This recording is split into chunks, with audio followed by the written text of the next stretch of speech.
بسم اللہ الرحمن الرحیم الحمدللہ رب العالمین والعاقبۃ للمتقین والصلاة والسلام علی سید الانبیاء والمرسلین وعلی آلہ واصحابہ اجمعین اما بعد۔ ناظرین و سامعین السلام علیکم ورحمۃ اللہ تعالی وبرکاتہ۔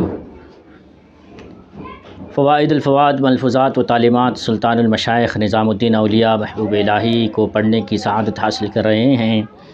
آج دوسری جلد سے 9ویں مجلس پڑھنے کی سعادت حاصل کریں گے۔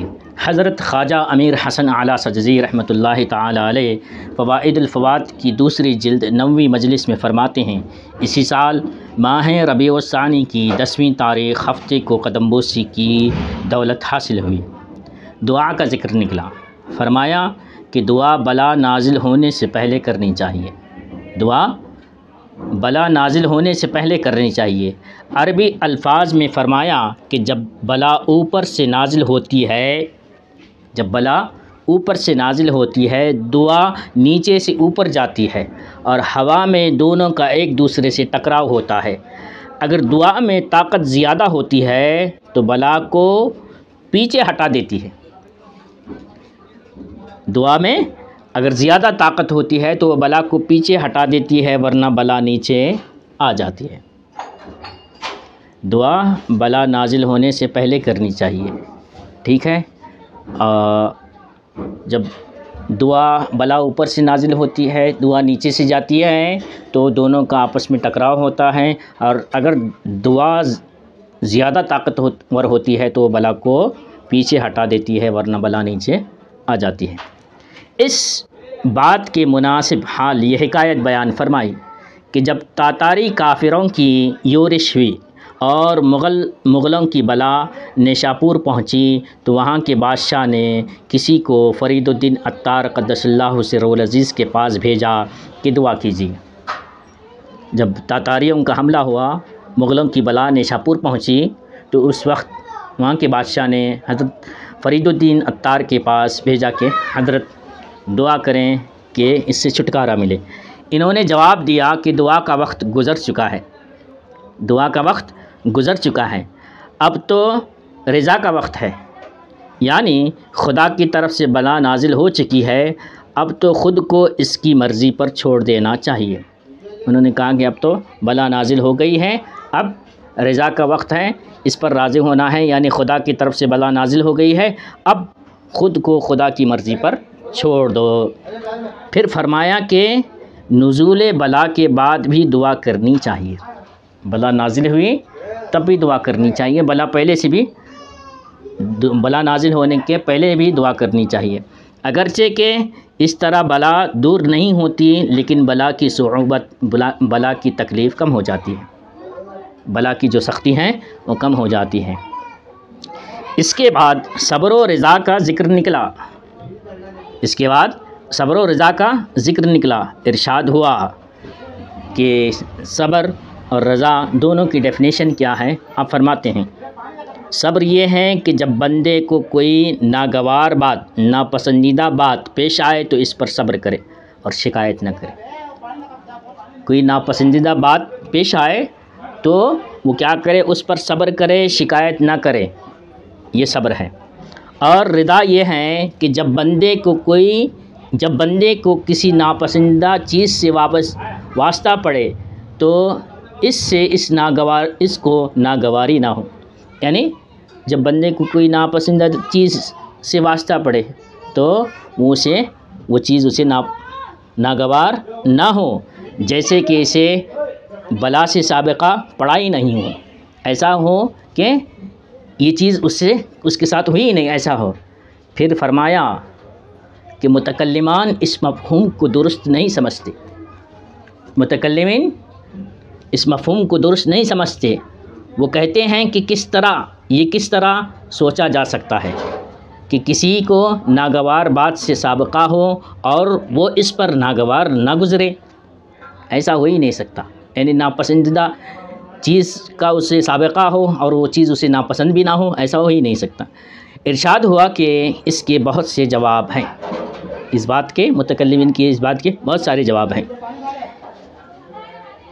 ایک یہ ہے کہ اکثر ایسا ہوتا ہے کہ کوئی شخص راستہ چل رہا ہے، کوئی شخص راستہ چل رہا ہے اور اس کے پیر میں کانٹا چبھ گیا ہے، اس کے پیر میں کانٹا چبھ گیا، خون بہنے لگا، لیکن وہ اتنی جلدی میں جا رہا ہوتا ہے اور اس کا دھیان کسی اور طرف اس طرح لگا ہوا ہوتا ہے کہ کانٹا چبھنے کی اسے مطلق خبر نہیں ہوتی، اسے کانٹا چبھنے کی مطلق خبر نہیں ہوتی۔ کچھ دیر بعد پتہ چلتا ہے، اور بہت دفعہ ایسا ہوتا ہے کہ دوسرا جواب، بہت دفعہ ایسا ہوتا ہے کہ ایک شخص جنگ میں مشغول ہے اور اس کو زخم لگا ہے، وہ لڑائی میں ایسا محو ہوتا ہے کہ زخم کو ذرا بھی محسوس نہیں کرتا، ناپسندیدہ چیز ہے، زخم لگا بھی لیکن اسے محسوس نہیں کرتا۔ جب اپنی قیام گاہ پر واپس آتا ہے تو احساس ہوتا ہے۔ پس جب اس قسم کی محویت جس کو بیان کیا گیا تکلیف سے بے خبر رکھ سکتی ہے تو جو شخص حق میں مشغول ہو اس کی محویت اور بھی زیادہ ہوگی۔ یعنی جنگ میں رہنے کے بعد، جنگ لڑ رہا ہے، اسے زخم لگا، پھر بھی اسے کسی چیز کی تکلیف نہیں ہوئی، جب گھر آیا تکلیف سے بے خبر رہ کر، وہ تکلیف سے بے خبر رکھ رہی کہ بھئی وہ اتنا مشغول ہے، اتنا محو ہے اس میں لڑنے میں کہ اسے جو زخم لگا اس کا اسے احساس ہی نہیں ہوتا ہے۔ تو جب یہ تکلیف بے خبر رکھ سکتی ہے تو جو شخص حق میں مشغول ہو، جو شخص حق تعالیٰ کے ذکر میں، اس کی یاد میں مشغول ہو تو اس کی محویت اور بھی زیادہ ہوتی ہے۔ حق تعالیٰ میں جو مشغول ہوتا ہے اس کی محویت اور بھی زیادہ ہوگی، اور بھی زیادہ ہوگی۔ اس کے بعد فرمایا کہ جو بھی تکلیف ہوتی اسے اس کا احساس ہی نہیں ہوتا، اللہ کے ذکر میں اتنا مشغول ہے کہ اس کا حساب ہی نہیں، جو بھی تکلیف ہو رہی اسے اس کا احساس تک نہیں ہو رہا ہے۔ اس کے بعد ارشاد ہوا، قاضی حمید الدین ناگوری رحمۃ اللہ تعالی علیہ نے ایک جگہ لکھا ہے کہ کوئی شخص کسی الزام میں پکڑا گیا،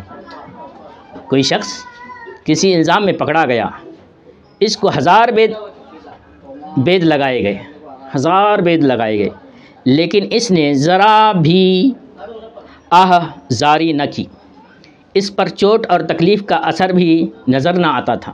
یعنی اتنا 1000 بید کی لکڑیاں ماری گئیں، مارنے کے بعد اسے نہ وہ چیخ رہا ہے، چلا رہا ہے، اور نہ اسے چوٹ جو ہوئی اس کی تکلیف کا اس پر اثر بھی نہیں تھا۔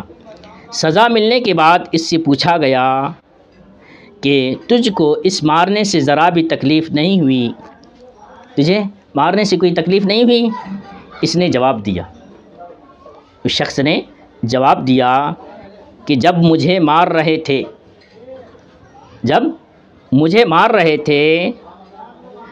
تھے تو میرے محبوب نے مجھے دیکھا اور اس کی نظر کے سامنے مجھے ذرا بھی تکلیف نہیں ہوئی۔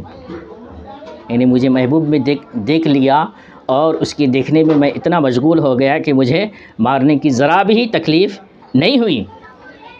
اس کے بعد خواجہ ذکر اللہ بالخیر نے اس پر یہ بات بیان کی۔ اس کے بعد خواجہ ذکر اللہ بالخیر نے زبان مبارک سے ارشاد فرمایا کہ جو مجازی معشوق کی نظر کے سامنے ہوتا ہے اس کو درد کی خبر نہیں ہوئی، جو مجازی معشوق کی نظر کے سامنے ہوتا ہے اس کو درد کی خبر نہیں ہوئی، حقیقی معشوق کے سامنے تو اور زیادہ کیفیت ہوگی۔ یعنی مجازی معشوق کے سامنے اسے درد کا احساس تک نہیں ہوتا، تو جو معشوق حقیقی ہے، خداوند قدوس کی ذات ہے، اس کی ذات میں محو ہو جائیں تو اور زیادہ کیفیت ہوگی، اور زیادہ تکلیف کا، ان ساری چیزوں کا احساس تک نہیں ہوگا۔ پھر توکل کا ذکر نکلا، فرمایا کہ توکل کے 3 درجے ہیں۔ پہلا درجہ یہ ہے کہ جیسے کوئی شخص اپنے دعوے کے لیے کسی کو اپنا وکیل کرے اپنے دعوے کے لیے کسی کو اپنا وکیل کرے اور وہ وکیل عالم بھی ہو اور موکل کا دوست بھی ہو، پس اس موکل کو یہ اطمینان رہے گا کہ میرا وکیل اپنے کام اور مقدمہ بازی میں ہوشیار بھی ہے اور میرا دوست بھی ہے، تو اس صورت میں توکل بھی ہے اور سوال بھی ہے، اس صورت میں توکل بھی ہے اور سوال بھی ہے، کیونکہ کبھی کبھی وہ اپنے وکیل سے یہ بھی کہے گا کہ اس دعوے میں اس طرح کا جواب دینا اور اس کام کو اس طرح پورا کرنا۔ گویا توکل کے پہلے درجے میں توکل بھی ہوتا ہے اور سوال بھی توکل کے پہلے درجے میں توکل بھی ہوتا ہے اور سوال بھی ہوتا ہے۔ توکل کا دوسرا درجہ بیان کرتے ہیں۔